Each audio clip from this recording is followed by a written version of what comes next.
Hi, this is Dr. Ashley from Peak Performance Chiropractic located here in Pflugerville. I want to talk to you about carpal tunnel syndrome. You know, carpal tunnel is one of those conditions that I get asked about quite a bit because people want to know is it something that chiropractic can help?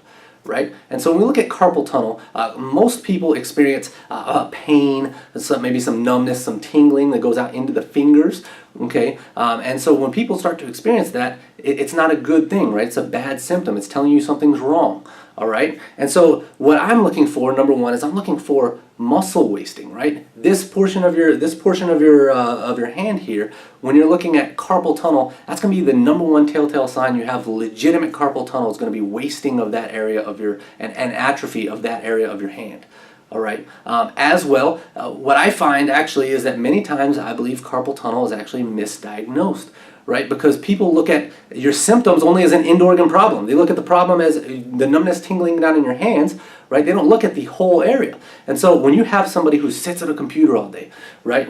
And they're going to have poor posture. You may have some postural elements playing in. You may have some tight muscles down in through your forearms, right? That are causing problems. You may have that are pinching off some of the nerves, right? More importantly, you may have a posture that looks something like this. So when we're looking from the side angle, remember our neck should have a good curve in it. We look at carpal tunnel many times because the people who have this sit at a computer, they're going to start to develop this forward head posture, right? So they're going to start to develop this straightening of the spine. You get the straightening of the spine, you're going to get a lot of punishment in here on these discs, right? So these discs are going to start to degenerate. When the discs start to degenerate, they're going to start pinching off the nerves that come from these areas, right? We get those pinching of those nerves, then the nerves that come from the neck are the nerves that go down into your arms and your hands. And so when those nerves don't function well, then those nerves, when those nerves aren't functioning well, then those nerves are not going to be functioning well down into your hands, but more importantly, those nerves go to other organs, right? So look here at my nerve chart.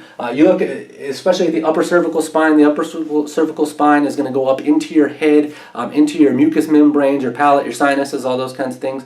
So if you're getting things like sinus headaches, migraines even, allergies, all those kinds of things, when those nerves are being pinched off, you're going to have problems, right? Again, anytime you have a subluxation, anytime those joints are locked up and they're choking off these nerves, wherever that nerve goes, that's where you're going to have a problem. So if it's a nerve that goes up into your head, you may have a problem up into your head. If it's a nerve that goes down into your arms, you may have a problem down into your arms.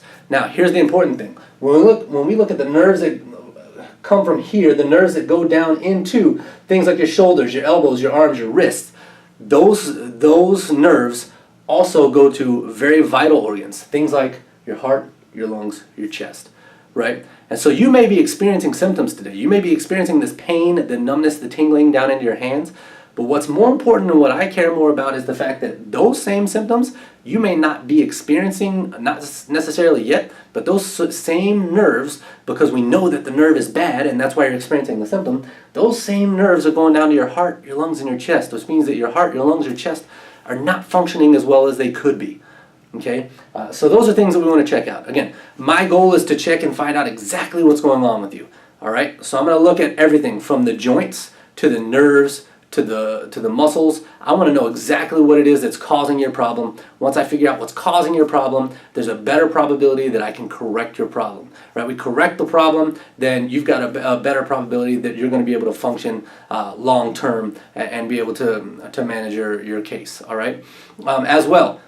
Please just heed my words. I always ask that people try conservative care first, right? Here's the reality of things. Once you cut, you can never go back, right? I know it's easy. People want to just go cut the little carpal tunnel ligaments in there, right? And when they do that, they think, oh, I've gotten better, I've gotten better. Well, if that's not the problem, again, you can never go back. If the problem's up here, you can't go back and fix this, right? Because you've already gone in and cut it. So, and I've heard many stories of people who have gone through with the surgery and now they're still having problems, right? Because they didn't actually correct the cause. So our goal is to find the cause, fix the cause, and then you'll be able to do all the things that you want to do. I hope this has been informative. If you have any questions, if you'd like to have more information, please don't hesitate to comment below or give our office a call. All right, I hope that this has been informative for you, and take care and have a great day.